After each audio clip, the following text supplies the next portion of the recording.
La parole est à Monsieur Joël Giraud pour 10 minutes.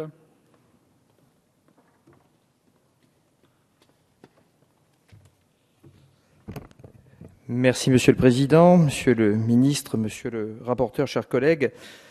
Le projet de loi dont nous débattons ce jour modifie positivement et substantiellement un nombre important de sujets fondamentaux en matière économique et financière qui relèvent, on l'a rappelé tout à l'heure, du domaine du droit bancaire, du droit boursier et du droit des assurances, mais aussi du droit de la consommation, du droit comptable et de l'open data. Il comprend enfin quelques dispositions diverses relatives notamment au secteur du nucléaire. Les deux premiers articles d'abord.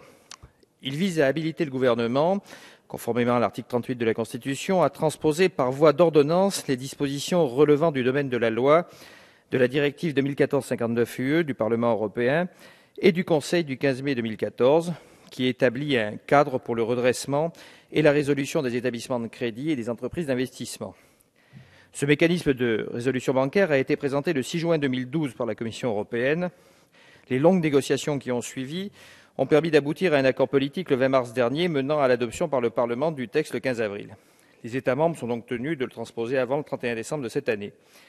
Le système conçu par la Commission a pour principal objectif d'éviter à l'avenir que ne se reproduisent les errements de la gestion de la crise financière de 2007 qui ont durablement installé la crise économique dans l'Union. En effet, en cas de liquidation, ce texte hautement négocié à Bruxelles, notamment par le commissaire Barnier, dont il faut saluer ici l'engagement, vise à faire désormais porter la charge directement sur le secteur bancaire et non plus sur les contribuables via des interventions de fonds publics qui tendent à aggraver chaque fois un peu plus la crise de la dette sur le vieux continent. Il s'agit donc enfin de découpler le risque bancaire du risque souverain, ce qui semble vraisemblablement raisonnable. Cet accord pour un nouveau mécanisme de résolution bancaire, pour lequel nous allons autoriser le gouvernement à légiférer par voie d'ordonnance, a été longuement commenté ces 5 derniers mois. Mais que propose-t-il ?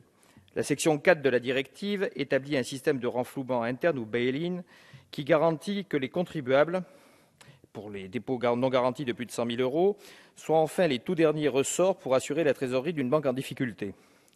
En dernier recours, une mesure de recapitalisation par mesure de précaution restera possible. En effet, lors d'un renflouement interne, les règles voudront désormais que ce soit d'abord les actionnaires qui supportent les pertes et les créanciers qui assument ensuite les éventuelles pertes restantes, abandonnant tout ou partie de leurs avoirs. Ce renflouement s'appliquera jusqu'à 8% de l'ensemble des avoirs perdus. Au-delà, l'autorité de résolution bancaire proposera à la banque d'accès au fonds de résolution financé par les banques elles-mêmes à hauteur de 5% maximum des avoirs si des ressources supplémentaires étaient nécessaires. En effet, le 21 mai dernier, outre la Suède et le Royaume-Uni, l'ensemble des États membres ont signé l'accord intergouvernemental sur le transfert et la mutualisation dans les 8 prochaines années des contributions au fonds de résolution unique mis en place dans le cadre de l'union bancaire. Ce fonds doit atteindre à terme 1% du total des dépôts garantis dans l'Union, un montant actuellement estimé à 55 milliards d'euros. À ce stade, notre rapporteur a indiqué en commission que les critères retenus semblaient défavoriser les banques universelles à la française, demeurées d'ailleurs assez universelles, en dépit de la loi de séparation et de régulation des activités bancaires du 26 juillet 2013, portée par notre précédent ministre des Finances. Selon notre rapporteur, la contribution du secteur bancaire français devrait se situer entre 20 et 30 milliards d'euros du fait du risque systémique inhérent au modèle bancaire français, évalué par la Commission, modèle réformé à la marge selon l'aveu même des principaux protagonistes lors des auditions très médiatisées du printemps 2013. En effet, les nouvelles règles européennes relatives au bail-in sont bien plus allantes que ce qui était prévu dans la loi bancaire française, ce que les radicaux de gauche n'avaient pas manqué de souligner à l'époque. À ce sujet, le lien établi par notre rapporteur entre la pérennité de la taxe de risque systémique, dont le produit annuel s'élève désormais à 1 milliard d'euros, et qui alimente pour moitié le fonds de soutien créé à l'article 92 de la loi de finances 2014 destiné aux communes, départements, régions et groupements qui ont souscrit des emprunts dits toxiques, et le niveau de la contribution en négociation du secteur bancaire français au Fonds européen de la résolution bancaire semble un peu rapide.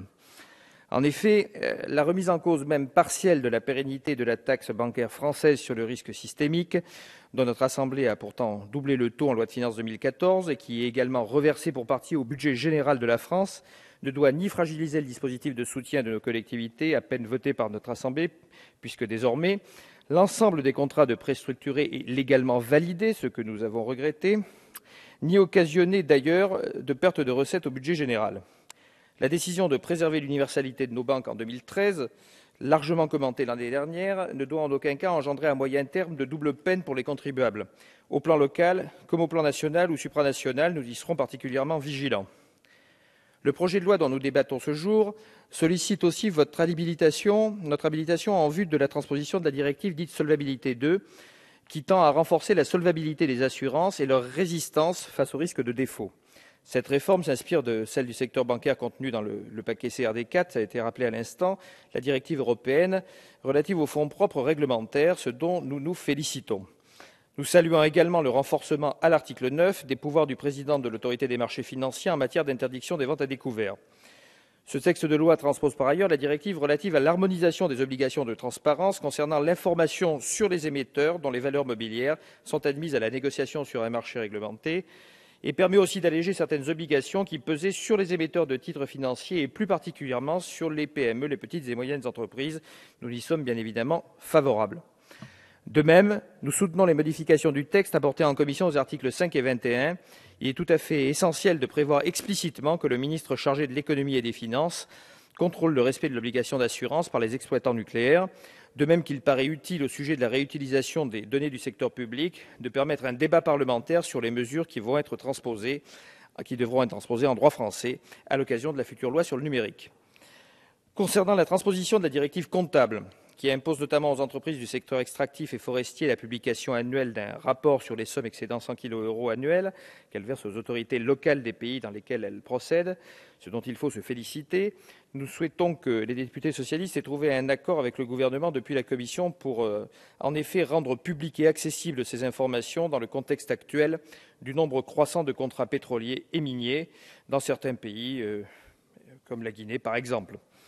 Enfin, le groupe de RDP salue l'annonce par notre rapporteur, en lien avec la secrétaire d'État chargée du commerce, de la création prochaine d'un comité de pilotage incluant parlementaires et associations de consommateurs pour suivre la transposition de la directive relative au règlement extrajudiciaire des litiges de consommation. En effet, l'article 11 du projet de loi dont nous débattons tend à généraliser les procédures de médiation qui sont très hétéroclites en France. Il y a des médiateurs d'entreprise, il y a des médiateurs interentreprises, il y a des médiateurs sectoriels comme le médiateur national de l'énergie, j'allais dire de l'allergie, c'est grave, de l'énergie entre autres, parce que leur coexistence semble difficile à terme. La création d'un comité de pilotage permettra d'opérer une clarification nécessaire sur le plan économique et budgétaire. Vous l'aurez compris, donc le groupe de RDP votera donc ce texte, je vous le dis franchement, avec plus d'allant que la loi bancaire française. Je vous remercie. Merci. Prochaine séance cet après-midi à 15h. Suite du projet de loi portant diverses dispositions d'adaptation de la législation au droit de l'Union européenne. Accord France-États-Unis relatif au respect des obligations fiscales.